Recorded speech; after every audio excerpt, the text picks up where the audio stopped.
In the summer of 2017, three incidents happened in fairly quick succession, which are an amazing story for me, an Ebenezer story, and a picture of God moving in different generations. I'm going to tell you them in reverse order. So firstly, in September 2017, it was my parents' 50th wedding anniversary. The four of us flew from Spain across to the UK to join my siblings in having a surprise party for them. I remember one weekend, we were 19 people together in the room. My parents, their four children, our spouses, and all of the grandchildren. And we had a great time celebrating them. And I remember I had the opportunity to affirm my parents publicly, and I thanked them for the life of faith that they had lived and the great example that they'd been to us, their children, and the fact that the four children had all grown up to know the Lord themselves. And I also took the chance to challenge my children and my nephews and nieces that this was now their opportunity to have an adventure, to discover God for themselves, not just being the God of their parents or their grandparents, but their God. Now that subject was very much in my mind because 2 or 3 weeks before this, I had the privilege of being invited to the Netherlands to speak for 3 days at an annual staff retreat for a YWAM team. The subject for the talks was Jacob and his dream and dreaming faith dreams, which was a great subject, and I loved speaking about it. And I was aware that this was a team who had been together for 40 years. So in the room that day, there was about 120 people. Some of them were veteran workers who had amazing stories of their own, going back over decades of God's faithfulness and testimonies of God's goodness. They had strong stories of their own. But also in the room that day, there were some people who were young, who were new to this way of life, who were just being discipled, who were just starting out, who'd heard the stories of the past, but had yet to really discover for themselves these stories.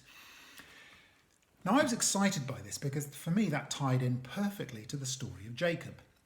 Jacob, when we first encounter him, he's the son of Isaac, the son of Abraham, and no doubt he grew up in a home where he heard the stories of the past. He'd heard about God proving himself to Abraham and to Isaac. He'd heard about Jehovah Jireh. He'd heard these stories of God being the provider, but he hadn't yet really discovered this for himself. In fact, there's one occasion when he's a young adult, when he steals the blessing from his brother Esau. He goes out and he slaughters a goat and he tricks his father into thinking that he's his brother, and he's bringing the meat to him to be blessed. And he says to Isaac, "Your God granted me success," which is how he came to have the meat so quickly. Your God. He doesn't say, "My God gave me success," because at this point in his life, he doesn't really know God for himself.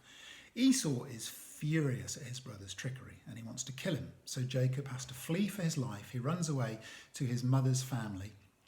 And on his run, he's running away. He sleeps one night and he has a dream that night of angels ascending and descending a ladder into the heavens. And when he wakes up, he says, "Surely God was in this place and I didn't know it. This is the house of God." And he says, "If God will be with me, then God will be my God." It's conditional. He doesn't yet know God. God is not yet his God. He's saying, "If you be with me, then you will be my God." Over the next 20 years, and at this point in his life, he talks about God as the God of Abraham and the God of Isaac, not his God. But over these next 20 years, something changes. He discovers something of God for himself. He has a whole story of wrestling, firstly wrestling with Laban, being tricked by Laban. He marries, he has many children, his flocks and his herds increase. And after 20 years, he decides to return to his homeland. And on his way home, he hears that his brother Esau is coming out to meet him. He's terrified that Esau is going to seek vengeance. He sends his flocks and herds ahead of him, and he crosses a river one night, and then he wrestles with an angel, we're told in the story. He wrestles with God. And he's touched by the angel. He walks with a limp from that point on. He meets God, he encounters God for himself, and it tells us that from this point on, God changes his name. No longer is he called Jacob, which means tricker. He's now called Israel, because he's wrestled with God. From that point on, it's as if Jacob has met God for himself. No longer is God the God of Abraham and Isaac. Now, Jacob, when he's later in his life, he's in exile in Egypt, and he appears before Pharaoh, and he says to Pharaoh that God has been my shepherd all of my life until this day. He talks about God as the mighty one of Jacob, the rock of Israel. He's encountered God for himself. So God is no longer just the God of Abraham, the God of Isaac. Now he's the God of Abraham, Isaac, and Jacob, 3 generations. So at my parents' 50th anniversary, I was challenging my nephews and nieces that God is the God of generations, that God wants to reveal himself to them, just like he's revealed himself to myself and to my parents. And this story ties into a third incident which happened a short time before this. Now this is tied into Landrovers. Now I don't think God is particularly fond of Landrovers, although they're wonderful vehicles, but Landrovers have had quite a kind of a pivotal part of my life, interestingly. And I'm going to tell you the story of 3 photographs at various stages of my life. The first photograph is in 1978. It's a photo of an old Land Rover Series 2, and it's parked, and the photo is of the Land Rover side on. The vehicle is parked in the desert, in the Sahara Desert. It's surrounded by sand, it's looking dirty and grubby. And someone has written Sahara in the sand, which is on the door. My dad is in the side of the photo. He's looking sunburned. He's got a big bushy beard. My older brother Pete is standing in the shadow of my dad. On the other side of the photo, my mum is there, my younger brother, my younger sister. I'm not actually in the photo because I'm taking the photo. This was my very first camera, and I took this photo. So this photo has a very special memory for me because it was a point in my life when my parents were living and working in Nigeria. My dad had been working in a Bible college, and they had been in the UK. They'd bought this Land Rover, and they were now crossing the Sahara Desert in a small convoy with 5 other vehicles. I mean, like you do, travelling with 4 children under 10 in a Land Rover for several weeks, crossing the desert. But this is an amazing moment. This is, I guess, part of the sovereign foundations in my life. This was my parents' story, really, but I was part of their story. At this point, I didn't really know God for myself. God was the God of my parents. And that Land Rover, if you like, was my parents' story of God's goodness and their call and what they were doing with their lives. But I was caught up in this. I was part of their story. I was born into this family. I was born into a family of adventurers, a family who were following God's call on their life. And the Land Rover was part of this story. And that's a very special memory for me. Fast forward now 14 years, 1992. I've got a second photograph. This is of 2 Land Rovers. They're parked sideways on, facing the camera. They're beautiful Land Rovers, white Land Rover Defenders, 2.5 litre turbo diesel injection, all kitted out for off-road travel with full roof racks, long-range fuel tanks, raised air intake, the winch, the works. These were brand new Land Rovers. And I'm standing in the photo along with Miranda, and then we've got 2 friends on the other side of the photo. And the photo has been taken by a press photographer. He was doing it for a local newspaper because a few weeks after this photo, myself and a group of 8 of us were leaving on a year-long trip, driving across Africa, 25,000 miles, to deliver these Land Rovers as a gift to Christian workers working in southern Africa. Now, I'll tell you this story another time. It's a long, kind of epic in its own right. But at this point in my life, I'd spent 3 years, along with some friends, raising money for these Land Rovers.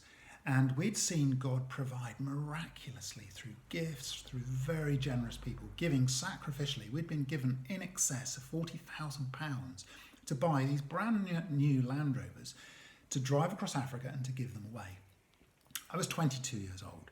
This was a foundational moment in my life. This was a point of my own discipleship. This was a time of me discovering that I could hear God's voice, that God could give me and friends a vision to do something, and that if we stepped out in faith, God would provide and God would be faithful to his word to us. And so those Land Rovers were an Ebenezer stone at that point. They were an example that God was there, that God was real, and that God provided. My third photo is from 25 years later in 2017. And this photo is of a dark green Land Rover Discovery. It's parked in front of a large white sand dune. It's in southern Spain. I'm in the photo. I'm holding my daughter Manu. Miranda's standing beside me. We're right in front of this Land Rover. Kezia is not in the photo because actually Kezi was taking the photo. And this part of the story, if you like, is Kez's story. At this point, we'd been living in Spain for 5 years. Kez is a teenager. She was discovering God for herself. She's discovering that God is her God. And I know that she had heard stories of our overland trips from the past. She had heard stories of when we lived in southern Africa and we drove all across Africa and we were involved in many different things. And she was longing for her own experience of God, her own experience of God's provision, her own experience of God's goodness. And then suddenly, unexpectedly, out of the blue, in the summer of 2017, we received a Facebook message from some friends in the UK who incredibly generously sent a message saying, "Would you like a Land Rover?" Now, we'd met these guys only once before. It was the previous year. We'd visited their church. They invited us home for a meal after church. And this Land Rover was parked in the drive. We were admiring their Land Rover, and they were telling us the stories of their adventures in the Land Rover. And we were telling them about our own life in Africa and all of the things that we'd been doing. They knew where we were living. They knew that we were driving in and out of North Africa often. They knew our needs. They knew that a Land Rover would really serve us in our work. We weren't expecting anything. We weren't even necessarily praying for something. But suddenly, out of the blue, they send us this message saying, "We feel it's time to sell our Land Rover, but we want to offer it to you first. If you want it, you can have it. It's yours for free." Amazing. So we said, "Wow, thank you." And this Land Rover was given to us. Now, I know that Land Rovers are not in themselves anything special, and we were no one special. But somehow, for us, it was a symbol of people's generosity, but it was also a symbol of God's goodness to us, of God meeting us and revealing himself to us as being real and personal. So the first Land Rover, 1978, really was the story of my parents. It was the story of my sovereign foundations. The second story was the story of me encountering God for myself and finding out that God was real, that God had a story for me that I was part of. And this third Land Rover, the Land Rover Discovery, is part of my daughters, Kez and Manu, part of their discovery. Their discovery of God as being real, their discovery of God as being a good God who gives, who blesses, who where he calls, he equips.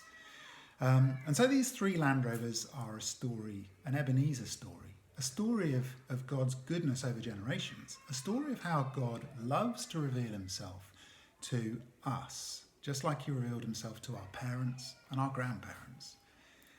It's a wonderful story.